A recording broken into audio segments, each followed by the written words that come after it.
in talking to people about the Venus Project. It depends on how heavily they're indoctrinated as a nation, as individuals.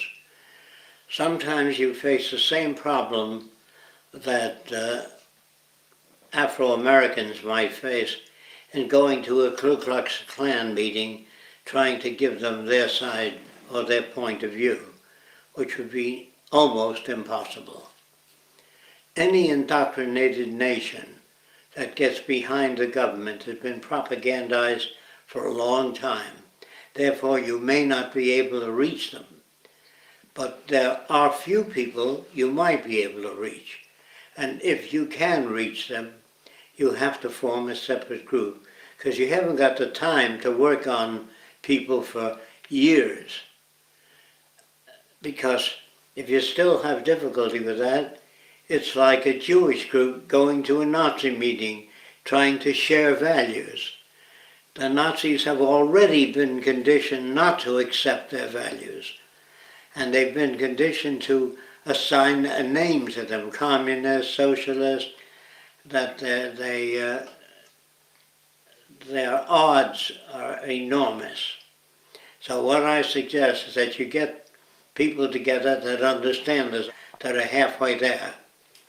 And if you wish to try to reach them, you might use such examples as, if you go to war, you will build cumulative hatred over the years, and we require the same problems over and over again.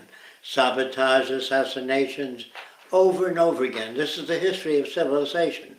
We have to depart from that if we wish to put an end to sabotage, extremism. You have to present it as a system. If they can't understand it, you can't twist their wrist. That's what you're stuck with. You're stuck with victims of culture.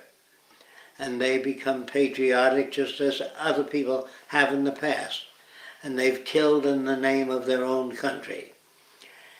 To have countries divided, if you had any nation that had real freedom, there'd be so many divisions in that nation that you could not develop a coherent nation.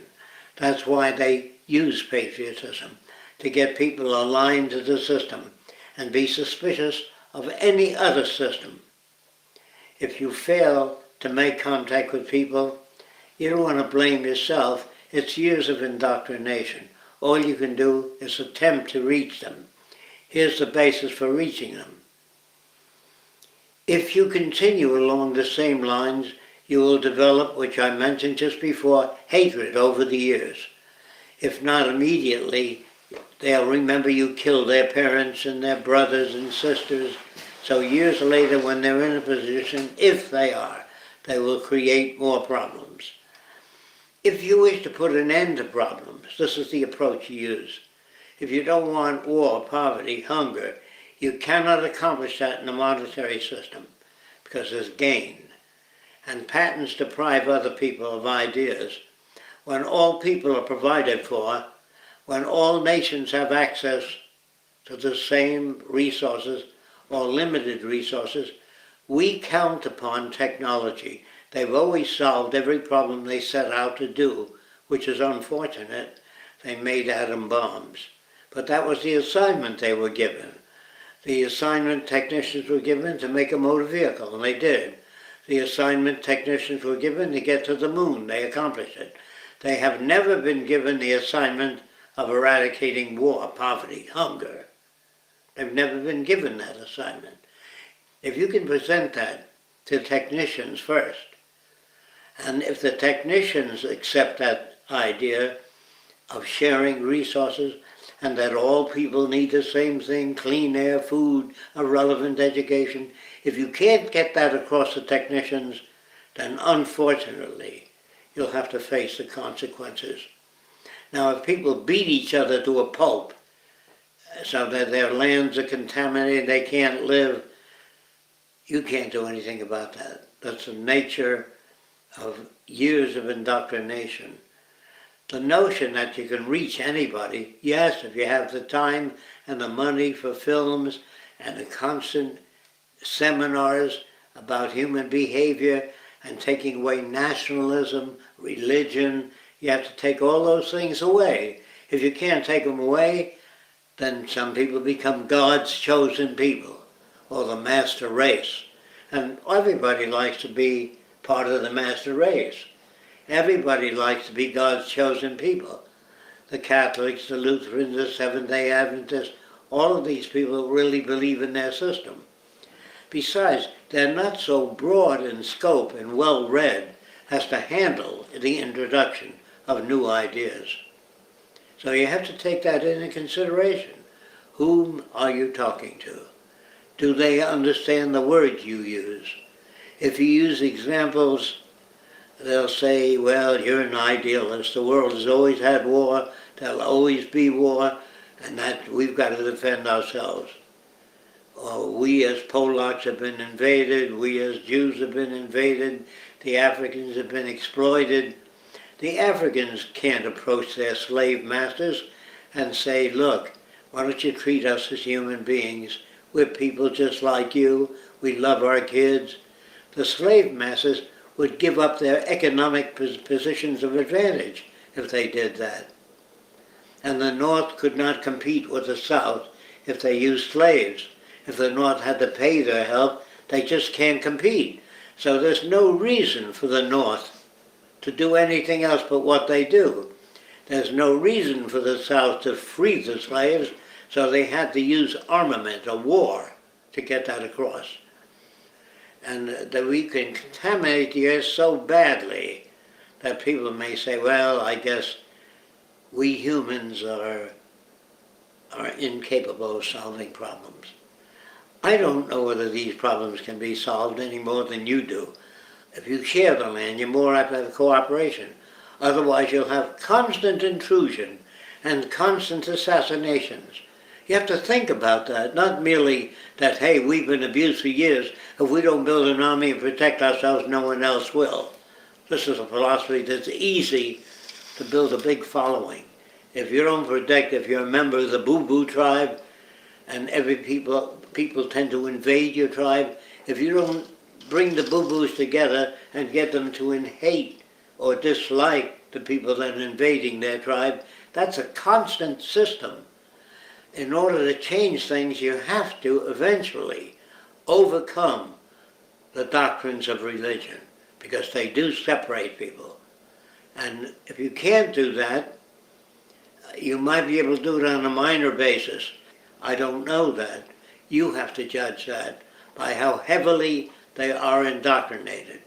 Now you, as an Israeli, if you went to meet a member of the Ku Klux Klan, they don't like the Jews, and you can't talk to them. The reason you can't talk to them is they don't have the background to understand your language. But if you come as a Jew and you convert to Christianity, then they will look upon you as suspicious, but then later, if you really behave as a Christian, they'll accept you. After all, what is a Jew?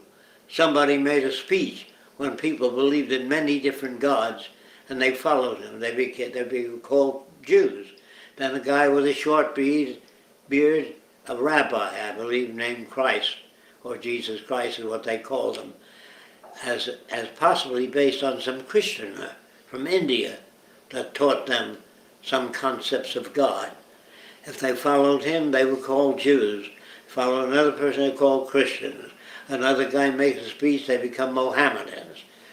But let's operate on the assumption that God made everybody. So what are you killing them for? They're God's products. If you can save them and say, let's work together, rebuild the earth, share our resources, that's what God wanted amongst ourselves. But if you separate, you're preparing people for hatred and war. That's all I can say to you. I can't give you, say, well, if you do this, everything's going to work out all right. I don't know how it'll work out. I know that when I speak to people, I can get them a little bit toward the center of the viewpoint. But it depends on how heavily indoctrinated they are. If they're too heavily indoctrinated, don't waste your time. Here's how you can tell a sincere person, a religious person. If he says, you don't believe in God, what is the basis how did all this come about? Then you attempt to explain it. You attempt to explain how nature works. If they can't understand it, come at them another way. Say that a tree hit by lightning doesn't always fall on a person. If it does, it's easy for the chief or the witch doctor to say, you see, the evil forces won out. And if people are brought up to evil forces and concepts like that, it's easy to understand. It's very difficult to understand an integrated society. Because you say, what? If a person isn't a Jew, he doesn't understand the Jewish problems. If you're not a Gentile, remember they used to feed Christians to lions. Tell them that. They used to feed Christians to lions because they believed the Christian was wrong. There was more than one God. Because the Romans were brought up to believe in many different gods. And this guy comes to town telling people there's only one God. He's blaspheming against all the other gods. So you got indoctrination, which is a heavy problem. But if you can convince people that they're victims of culture, their own culture, that the indoctrination was to maintain stability in that culture, which obviously does not work. Over the centuries, man has gone to war. Think of all the Jews were killed, and all the Christians that were killed, and all the women that were burned as witches that advocated some difference in point of view. So you're dealing with a point of view that's very different. And you have to take into account their background. And if they're very old, the probability of switching is lower. If you get to younger Israelis, not those too heavily indoctrinated, that pray at the wall, you're not going to reach them. But there are many Israelis that will ask you, how did life begin? Where did that come from? Give them the scientific explanation as best you can. And you say, well, somebody had to make that. Well, somebody makes floods. Somebody makes floods. Somebody makes earthquakes. That's nonsense. Earthquake is a result of pressures built up under the earth. Now you can say the evil forces made that. Did God make the mosquitoes? No, the devil made that to annoy people. Well, who made the devil? Where did he come from? Well, God made it. Good and evil. There's always good and evil. That balanced out the questions and the assumptions of why some people behave badly, instead of saying they grew up in an environment that was not reinforcing to their behavior or not rewarding to their behavior. And so they joined a group that protected them. The Israelis protected Israelis. Nobody else protected them. The Israelis had to fight. When the Nazis began to pick on the Jews, they asked the U.S. to intervene. U.S. refused. All nations refused to help them. So they work up a schedule called God Helps Those That Help Themselves. That's what leads you to that. When you ask for help and you don't get it. The philosophy of God helps those that help themselves is a workable one and a challenging one. And that's why people follow their own group, because no one else looks after them. No one else cares. Your job is to sell them on that all humanity needs security. All humanity. If you take land away from other people, they don't have water, they will invade or beg for water or do what they can to get water, or they won't give you vegetables if you don't give them water. They will use whatever means they can of the monetary system. The monetary system of itself is corrupt. Now, how do you tell successful people that are doing very well in the monetary system, give it up, there's a better way? They know they've got the best right now. They got a yacht, they got houses, they got a Mercedes, and you to premise them that if other people have access to resources, they already have it, they think. So why should they give it up? You got to take that into account. But you can be wealthy, but you got to put bars on your doors so you won't be invaded by some thief. You also have to take out insurance, life insurance. Then you have to put cameras in your house and police protection. If the world has access to all of the Earth's resources, common heritage, there'd be no basis for invasion, except during the transition from the monetary system to the resource-based economy. That's a transition where you don't have all the resources intact, ready to hand out, so you will have trouble. But you must, you must take that into account and say, yes, that's a passing stage you must go through in order to arrive at a sane society. Do not attack other people for their customs, their religion, or value. Merely say that truly religious people would understand that the earth was made for the use of all people. Otherwise, you wouldn't have that. You try to give them, in their terms, some acceptable way. And their religion will reflect their culture. And your religion will affect your culture. So all religions must conform to the state that they're in. Otherwise, they would be discouraged or fought against. You have to take all those things into consideration. So you start out without attack.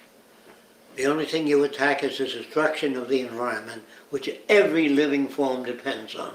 Food, clothing, shelter, clean water. And the only thing that seems to solve problems is the methods of science applied to problems, not to military systems. When you use science to make better weapons, you're only building negative retroaction for the future. If you use science to research and cultivate the land and restore the damaged lands, the damaged rivers, the polluted areas, if you use science and technology for that, that affects the common good. If you use science to protect your nation, you're using the best brains in America, or the best brains in Israel, or the best brains in Germany to make weapons, to preserve the culture. And they're afraid if another country invades, they're going to take away our religion and our culture. That's been happening all through time. That's always been that way. Now the point is, you're entering a new direction, a new dimension of social and environmental integration. That's the toughest job ever put upon man, because most people just want to solve their own little problems. But to solve problems on a global scale, nothing else is worth fighting for. And even if you fight for your own nation and you achieve some degree of safety, some degree of security, there'll be other nations arming to get at you sooner or later with their own systems. But if you invite people in, if they detect that you're not inviting them in to take their resources away, that you have to prove to other people. You have to prove that you come in peace. You do not come as an American or as a Swede or as an Israeli. And you can't give all nations the rights and practices that they have had, because they get them into trouble. So we have to outgrow the limiting factors, such as traditions that make us appear very different from the other people. But if we have a common goal, such as restoration of the environment, use science and technology to feed more people, and build better and more secure houses, and render services to other nations, meaning if they have an earthquake, help them out, those that are not ready to join, to demonstrate that you come as a friend, that you don't come to build a new city or bomb them out or take their resources. That's what you have to convince people. So when people come here to the Venus Project tour, they seem to accept the sincerity of the delivery of this information. They don't say, well, Fresco's got a big castle in Spain, he's got 2 yachts, you know, and all that sort of thing. They know that, they realize that if they don't work together, they'll destroy each other. And that is it. If you can't find a method of working together, that's up to you to read on different methods of converting other people. And I found the best method is the environment. The air we breathe, we all breathe the same air. We all want houses that are secure. And if we build armaments, we're going to spend our best brains and our best resources on killing and loss and damaging the environment. War is very damaging to the environment. I'm sure any group of people will understand that if you talk to them about it. Say, all right, so you lost 3 sons, but you got your freedom. Is that what you want? Then next year you're going to have to lose some more sons and daughters. And this goes on and on without end. If you can't get that across to people, then our nation is doomed. I'm not the guy that says, well, if you work hard enough, you can attain it. I'm not an idealist. I'm a dirty realist. And if you want a better world, you have to get up off your ass and make it better. It's a tough job. That's why most people conform. It's much easier to be like other people than to advocate a new direction. That's why most people do not invent things, and most people do not advocate a new direction because they lose the context they have. They're obscure, they are rejected. There's so much rejection in being different, and sometimes you're assassinated. Gandhi was different, they assassinated him. They assassinate many people, but they rarely assassinate guys like Hitler because their indoctrination is so heavy, they don't want anybody to get near Hitler. But if he begins to lose the war, then even the Germans think in terms of getting rid of him. And if the Israelis collapse, then a new type of Israeli will come into existence. But not until the Israelis collapse as a system, saying, we're Jews, we're God's chosen people. You can't do that. You can't say that to other people. You can say, this is an ego trip. You have to point it out. And that's the best I can say for you. I'm sorry if it doesn't answer your questions. What I'd like you to do is put down another frame, ask me how you might handle a certain type of person. But I think they can all be handled in terms of the environment, the well-being of all people. Until you attain that, you will always have war and trouble and rumors of war. But if you don't deal with the problem, you'll have no change. And if you deal with the problem, you have a tough fight ahead. If you don't understand why people conform, they've got a house and they've got a car, and you're talking about a world that doesn't exist.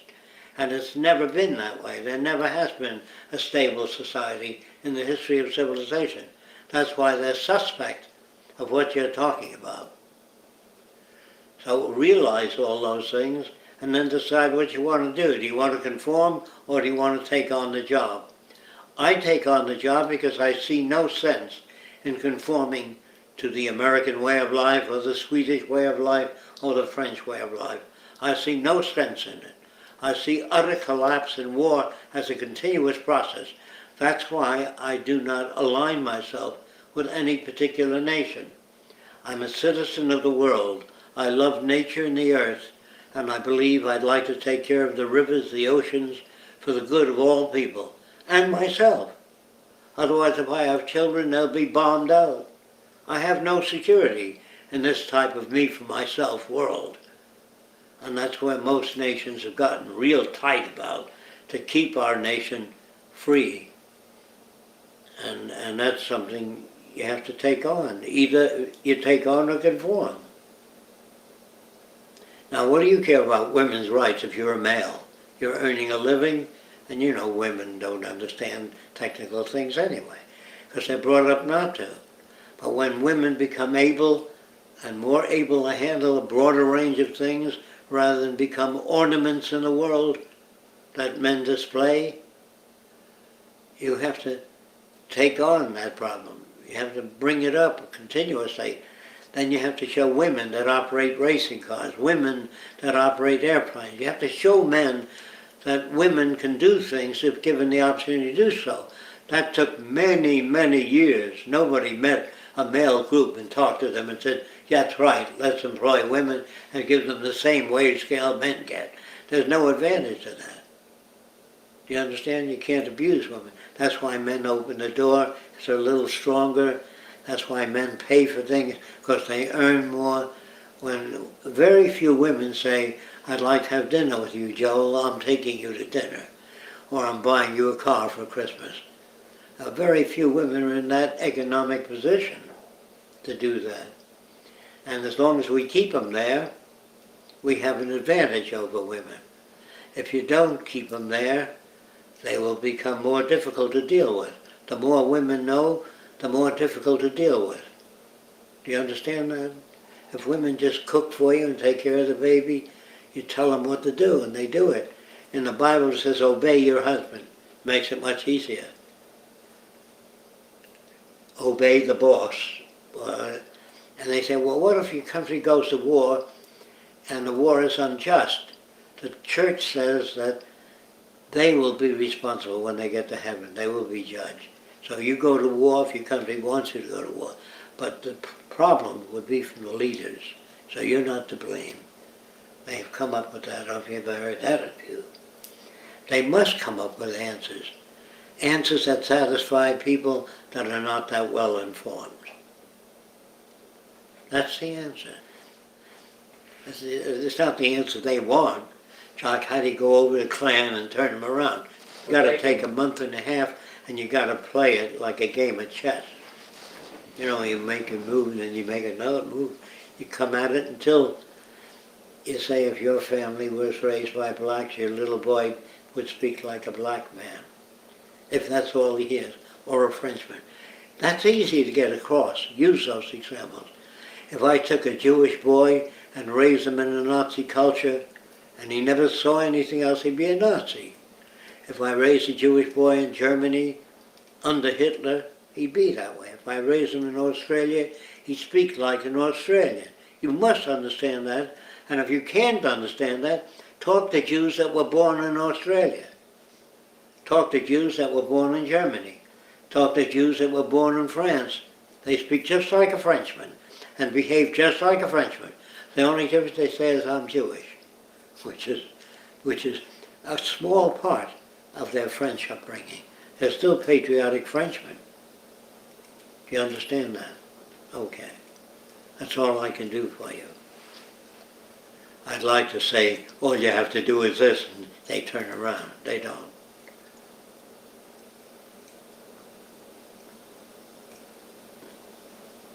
It's like taking a woman and say, stop walking and moving like a woman. You won't attract men. Women practice walking a certain way. You know, when they move and they walk with one foot in front of the other, especially models. And so they don't walk a club foot or flat footed. You can't get a job as a model. So you have to walk a certain way. You have to one foot in front of the other. And they behave like a woman. And that turns a male on. But if a woman sits down and contradicts a male constantly in theories and methods, he loses his dominance. So it was better in the old days, where you ordered your women and children to go out and work on the farm. After all, that's why people had children. They didn't deliberately say, I'll have children to work my farm equipment. It's inherent in the culture that your children, as you get older, take care of you financially. They wheel you to a hospital or in a wheelchair, and people realized the benefits of children. They came to visit them, but they were different. That each generation changed. Say, well, you know, the old man was brought up in Italy, or the old man was brought up in Israel. That's the old values. The old values will continue as long as the soap operas and traditions are kept alive. We have to build new patterns, new soap operas, new stories, so the old people do not become traditionally hooked to old values. If you don't do that, you're going to have the same problems. How can I say you won't have them? If you have the same traditions as Christmas, if you have the same old traditions, you're perpetuating the old cultures. And with the old cultures come war, starvation, poverty, and differential advantage. So when a person says, I'm interested in change, how much change? And are you willing to give up your religion and let others have their religion? Or what kind of change are you interested in? You'll never not get an answer from people. Say, well, I think we ought to change in accordance with the times. Ask them how, and how much change, and what that consists of. And what do you do with people that want old traditions? You either have to condition their kids to change something, or some group of that people. But if you can get a lot of Lutherans, a lot of Catholics, and a lot of Jews interested in the Venus Project, and Germans, that they have in common, and they go to meetings and they talk about the Venus Project. When a guy says, what about religion? You can talk about yourselves about that. The Venus Project is interested now in saving the earth and all people and providing water and food. Just stay with that. The guy said, what if a guy wants to believe in Boo-Boo Tree? He can believe in the Boo-Boo Tree as long as he advocates preservation of the environment and understanding that all people are conditioned products. You can get that across if you ask a Jew, why do you send your kid to Hebrew school? And you ask a Catholic, why do you send your kids to Catholic schools? Because I'm afraid they may be indoctrinated elsewhere by other people. So I want to secure their Catholicism. I want to secure their Hebrew values by sending them to a Hebrew environment. Or a pilot who trains his kid to be an aviator wants to secure his environment. Or a scientist training his kid. A scientist believes in freedom because he brought up to believe in freedom. I don't believe in freedom. I believe in the presentation of knowledge to preserve, take care of the environment, and learn how to relate to one another. I don't know what the word freedom means. Does freedom mean you can do anything? So not knowing what it means, I know what I mean when I say we must protect the rivers, the oceans, and one another if we're to survive. If we fail to do that, we will have negative effects in the future. What about minorities and differences that nations have between them? If the differences fortify militarism, aggression, those differences have to be monitored, changed, updated, not destroyed, updated. Maybe they don't serve the function they pretend it serves. People says if you don't protect yourself, there'll be no protection. It might be in the world of individuality, that might be true, but in a collective world, that is not true, and that's not the philosophy they talk about. Just tell them again, it's much easier to conform than to be different. That's why most people conform. Those that don't suffer. They lose their jobs, they're ridiculed, they have rotten eggs thrown at them, they're beaten up as free thinkers, as non-Christians or non-Jews. That's why most people conform, because it's painful when you don't conform. To say, you're a member of our church, we don't associate with the people out here, so they don't get a chance to say that. Some of them do. You say, no, only if you got the time, you go to work on them and take their religion away as gently as you can. You're really not taking it away. You're showing them other possible alternatives. And as a possible alternatives for humanizing society, this is a better alternative than nationalism or religion. Religion never achieved peace on earth and goodwill to all people. It never achieved that. That's why you want to change it. If it achieved those things, fine, nothing the matter with it. And prayer seems to be insufficient because Jesus said, by their work you shall know them, meaning what they do is the only thing that counts. Now you can use that quote from the Bible. Jesus did say that. I don't know what he meant by that. I'm not sure he did. But I'm sure that you know what I mean when I say if we don't take care of the environment, we will lose it. Okay. I would say that most of the old philosophers were looking for some kind of formula to live by, some standards, and so they invented different standards. The problem with that approach is that if an environment were fixed, you can work out a set of standards for that environment. But if the environment keeps changing, your standards for one environment will not fit the standards of another environment. For example, let's say you live in a land where there's great scarcity. The laws of that land will be based on scarcity. If there were very few orange trees, very few coconut trees, only royalty would have access to the selected food. But if oranges and coconuts grew all over the place, no one would care how many you ate. There'd be no laws. You have eaten 3 coconuts, that's more than your allotted amount. That's in scarcity. But if there's an abundance, no one cares. So if there's an abundance of fish in a given area, there's no price set on it. But if it's rare to catch a big fish, then a price is set upon it. So whatever laws you make, it isn't that you're living in accordance with nature. Nature is a changing process. So anytime you find a formula for working with nature, if it continues to change, the formula has to be updated. So people say to me, what will people of the future be like? Well, what are the conditions of the future? Is it great scarcity? Is it a military dictatorship? Is it a cooperative society? All of those things determine what the future could be. Man tends to be a problem solver, but what he considers a problem, or what she considers a problem, is not necessarily a problem. It may be a problem in their area. They have words that they use all the time, and that's particularly the word love. And I mentioned that sometimes people, when they're together, they're very cooperative. For different reasons and different backgrounds, the notion of love changes, because if a girl goes with a guy because he has 15 qualities that she likes, then she meets a guy with 30 qualities that she likes, her standards change, and the guy feels rejected.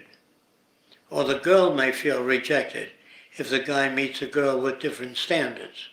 If his standards change, sometimes they split up. And when they split up, it isn't always smooth. That's why I say, what happened to the word love when she says, I want the car, the house, the kids, and most of the bank account? Where's the love?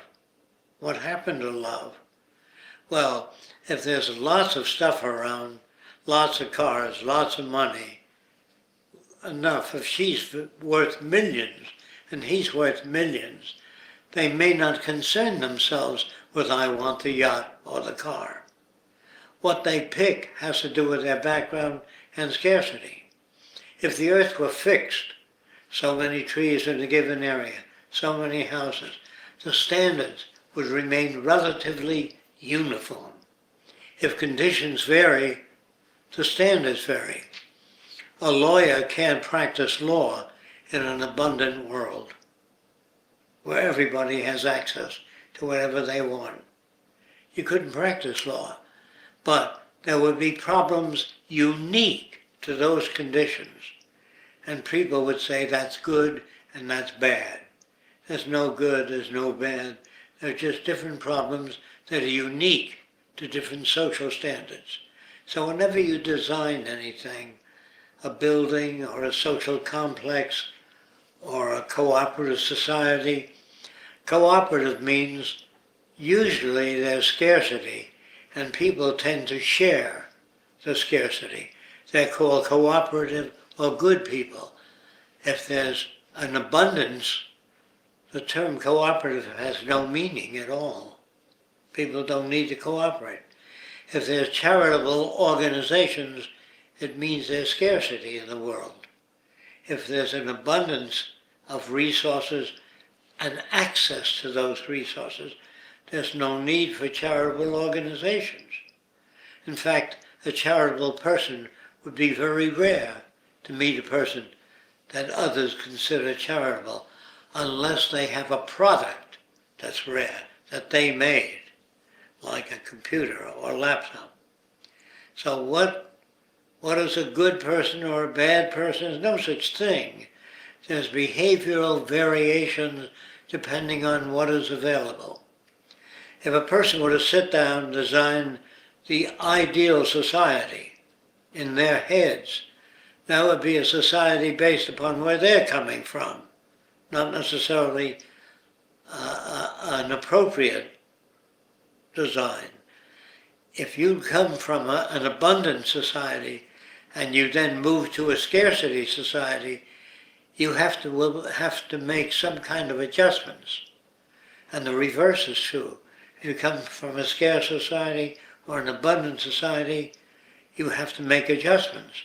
And the adjustments you make will not be the appropriate adjustments, they'll be appropriate to that set of standards. So when people sit back and say, what will the people of the future be like? What will the future be like? What will the environment provide? Would we have destroyed the oceans and the fish and poisoned the land so very few fruits and vegetables grow? The standards will be appropriate to those conditions. That's why it's not possible for people to sit down and design the ideal world, because it keeps changing. And so do your values change. I pointed this out many times. When you fall in love at 16, it's not like falling in love at 30 or falling in love at 40. Your standards change. So a person may say to you, you have a strange outlook. Where they're coming from, you do have a strange outlook. That's why two people from different backgrounds have difficulty merging, because each person thinks in terms of their background. Of course, in order to understand what I'm talking about, you have to toss these ideas around so that you become more flexible in your thinking. How flexible will you become? How much do you toss it around? Do you understand? So those people that call themselves truth seekers would have to have some idea of what they're looking for to call it the truth. In other words, if things are relative rather than truth, rather than being a truthful condition, if all things are relative. If you lived in relative scarcity and a person lived in relative abundance, you would be different. And you'd have difficulty talking to that person because their values would not coincide with your values, because your values coincide with the environment. People feel that they're part of nature, and they feel that if they were an integrated part of nature, they'd be better off. You can never be an integrated part of nature because nature keeps changing. And if nature keeps changing, so does our behavior in relation to nature. So here you have a whole bunch of problems you're trying to resolve from a fixed point of view.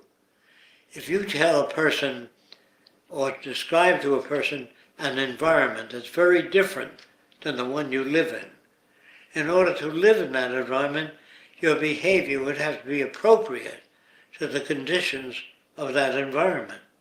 So it's very hard to design an ideal city, because the ideal city would be based upon the elements that you work with and the environment that you design it for. So when people ask, what will the people of the future be like? What are the conditions of the future? These are the questions. Not what will the future be like? What is the probable shape of the future? Now you can design a planet, if you want to, out there with everything like this used to be, like the Earth used to be.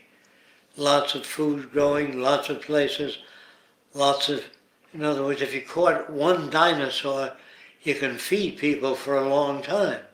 But if there's only things the size of a chicken, you can't feed people for months. But if you kill a dinosaur, it rots away.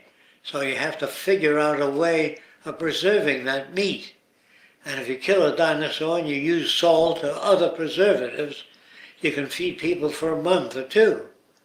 If all that remains is insects and they're scarce, then you can only feed people for a certain length of time. So our very thoughts on what will the ideal food be, what are the ideal conditions, oh, that's ridiculous because you're working without a frame of reference. you're not talking about dinosaurs are available, lots of them. So you kill a dinosaur, there'll be a lot of birds that will pick off the remains. A lot of other animals will survive. But if you devise a method of preserving that dinosaur for a month and you keep it away from birds and other things, you'd have scarcity of birds. Do you understand what I mean? That's why it's very hard to say what the person proposes is very intelligent. Because of changing conditions, if the proposals are based on changing conditions, they're more appropriate than proposals based on a fixed system in the environment. Now, I would say that that is a very important way to think about things if you want to think about the future. No one can think appropriately. They can only think appropriate to the conditions that exist. That's why you have so much trouble when people write about utopia. Utopia in the monetary system would be where the banks flourished, where rich people flourished well, and there were no threats to them. Of course, if the rich people were to design a utopia, it would be a utopia where there were no threats to their values. If the working man would design a utopia, there would be a place where there's no threats to his or her values. So you have changing conditions, so you always have a changing society. Unless man learns to control nature, and can control nature, produce abundance of whatever they wanted, then they can design a society that's relatively stable to the conditions that they control. What does man really want? He doesn't know. What his wants are based upon what's scarce. And so that's what he always wants. He wants to marry a girl that understands him. Well, if the girl understands him completely, she wouldn't want to live with him. If she understands him partially, she might want to live with him. So people say they seek knowledge. How much knowledge? These are all serious problems. So if you really want to think about the future, it's best to take a set of fixed conditions and arrange your future around the fixed conditions. That's it in that area. That's to do away with those people that say, if only I knew the answers to those problems. There really are no answers. There are changing conditions. There are people that say, boy, if I was smart enough to know what to do, or what to do under what conditions. Shortage of water, shortage of food, diseases, pestilence. You have to have research labs that are equipped to handle almost any conditions that occur. And that would be very desirable, but very hard to attain. So I'm trying to throw out a bunch of tools that will help you think about things in relation to the earth and what it can provide. I don't know what conditions will exist during the transition. In other words, if you get fascism installed, where ideas are frozen by the in-group, and anyone that advocates ideas that are different would be very rare, because they would manage the news, they would manage publications, and all publications would be subservient to the control group. Therefore, I can't make any recommendations. It depends on what happens. The future will be shaped by conditions of the future, not by intelligent people. Intelligent people seem to work outside of the frame of reference of what exists. Intelligent architects want green roofs. What the hell's a green roof? What's that got to do with the way people think? Green architecture is the in thing now. What does it mean in relation to values? It really doesn't mean a thing. If you found a paint that does the same thing green roofs do, then the green roof hunt would come to an end. Really, the problem is stability of the organism. And if they find a way to keep the organism stable under varying conditions, it was Walter Buchanan that came up with the idea of homeostasis, that all things seek balance. Well, if that's true, it means that things are always in balance. If there's scarcity, that would be balance for those conditions. And if people feel a sense of abundance, that would be balance for that condition. Things are always balanced, whether it's scarcity or abundance. So it's very difficult for the average person to change their frame of reference unless the earth changed for every few months. They'd be used to changing their values. And military systems do change. What one considers a weapon is no longer a weapon. If a new weapon comes out, that nullifies that weapon. So what's a weapon? What's security? What does that mean? When you sit back and think about it, security is any system that you consider secure. And if you consider the cavalry as the best way to defend your country, you will be slaughtered if other systems exist. So there's no such thing as a stable system. All systems are temporarily stable. Do you know what that means? If your airplanes are equal to the enemy's airplanes, the system is relatively stable. But if your enemy comes up with missiles that don't have to be fired, they just take off and destroy the enemy's equipment. That will become the dominant society. Is it the best society? Well, if dominance is considered best, yes. I can't conceive of a society that solves problems, that assumes that all things are stable. And to solve problems would have to be within that frame of reference. But I can conceive of a society that has many different evolving changes and making accommodations to those changes to the best of their ability. And if you raise people to make accommodations to those conditions, those people will have longer periods of stability. If you let people go on and evolve on different levels, you'll have social disruption. So how should people behave? What kind of environment do they live in? That should determine that. If you bring up your kids, say, to be utterly sane, they wouldn't be able to deal with normal kids. So do you want your kids to be rejected by normal kids? Normal means normal to that situation. Or do you want your kids to be superior to conditions that exist? These are serious problems. And you have to ask yourself, what do you want? The answer would be, I don't know. I guess I want my kids somewhere between the systems. Maybe. Depends on the rate of change. Now, these are the questions that people are always asking, only they don't know that. They say, well, what would the ideal society be like? That assumes everything is fixed. Do you know what I mean? The earth produces so much food, people produce so many people. But if you produce a population far in excess of what the earth can produce, your system won't work. No matter what system you have, unless you have spontaneous food. It depends on where you're at technically.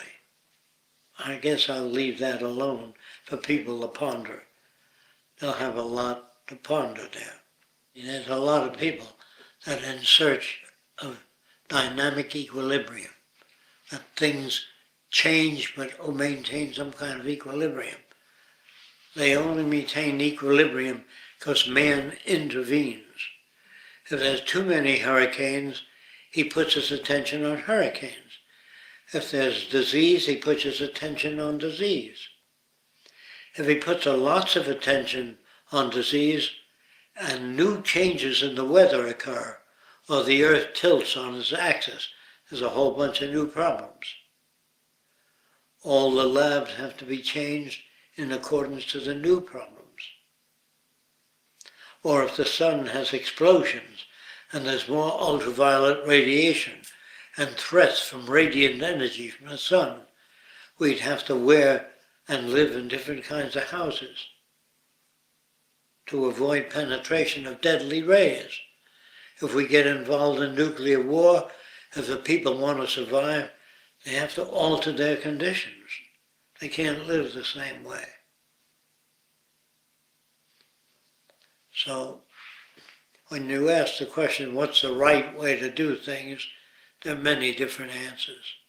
There's no right way without taking into consideration existing phenomena. These are things people have to ponder that ask those kind of questions. Best thing to do is to leave them for the future or come up with ideas to handle changes that you haven't anticipated. It's called theoretical changes. You know, sometimes if you live in a country of great scarcity, hunger and struggle, sometimes if you have the money, you can escape that culture and move to the England, France, or United States. If you can leave, not everybody can leave the culture they live in. Not everybody can leave Haiti if the bubonic plague breaks out. They just can't get in and move away. They can't go to the airline office and buy tickets. Although everybody would like that kind of flexibility. But the nations of the world can't afford that flexibility. That is, they don't know how to achieve it. I hope that using science and technology will make a future where there are less drastic choices and more opportunities for more people. But you'd have to think ahead to do that. Keep your society ahead of what exists and to anticipate catastrophic changes and be prepared to handle catastrophic changes. So without science, that's impossible. That is, I can't conceive of it without some branch of physical science.